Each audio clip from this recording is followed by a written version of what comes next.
नमस्कार दोस्तों, स्वागत है आपका हमारे YouTube चैनल एजी एक्सप्लेन में। आज हम करेंगे अब्दुल कलाम के बारे में कुछ कमाल की बातें, जो होगी आपके काम की बातें।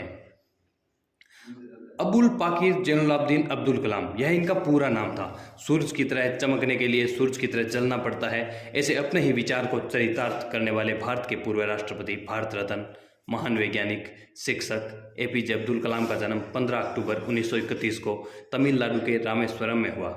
2010 से संयुक्त राष्ट्र ने हर वर्ष 15 अक्टूबर को एपीजे अब्दुल कलाम के जन्मदिवस को विश्व छात्र दिवस के रूप में मनाने की घोषणा की थी।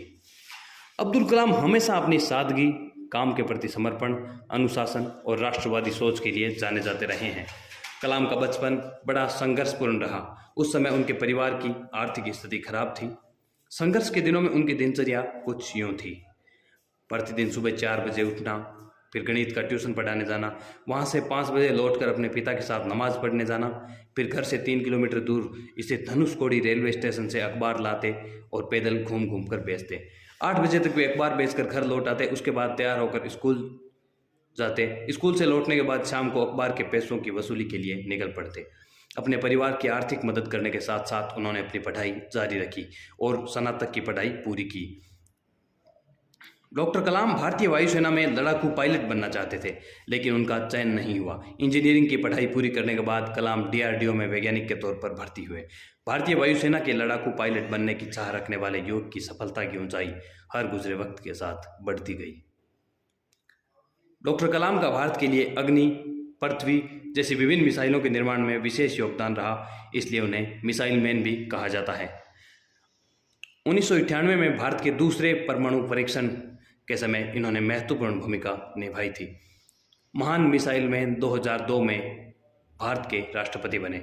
डॉक्टर कलाम को जब राष्ट्रपति चुना गया तो कलाम साहब राष्ट्रपति भवन महज 2 सूटकेस लेकर पहुंचे थे और यही उनकी जिंदगी भर की धरोहर थी।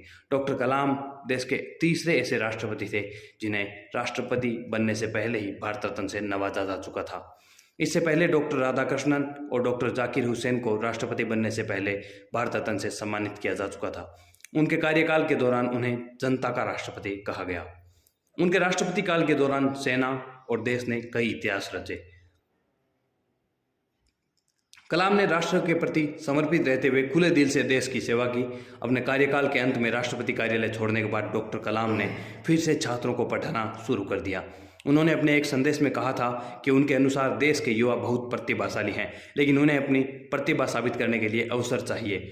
वर्ष 2011 में प्रदर्शित हुई हिंदी फिल्म आई एम कलाम उनके जीवन से प्रभावित है। भारत के विकास और युवा शक्ति पर उनका विचार नई पीढ़ी को नई दिशा देगा।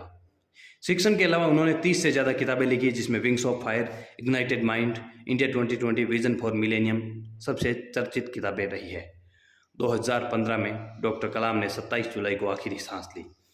वे अपनी उन्नत प्रतिभा के कारण सभी धर्म, जाति, संप्रदायों की नज़र में महान आदर्श के रूप में हमेशा स्वीकार्य रहे हैं।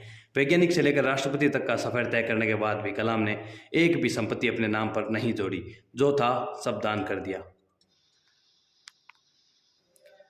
जिंदगी भर कलाम साहब ने जहां भी नौकरी की वहीं के गेस्ट हाउस या फिर सरकारी आवासों में जीवन व्यतीत किया।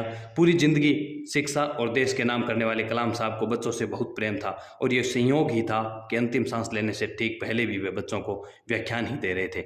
उनका जीवन आने वाली पीढ़ियों के लिए मिसाल है, जो भविष्य की पीढ़ी खासकर युवा वर्ग का मार्गदर्शन करती रहेगी। आज के वीडियो में बस इतना ही दोस्तों। मिलते हैं आपसे अगले वीडियो में। तब तक के लिए नमस्कार, जय हिंद, जय भारत।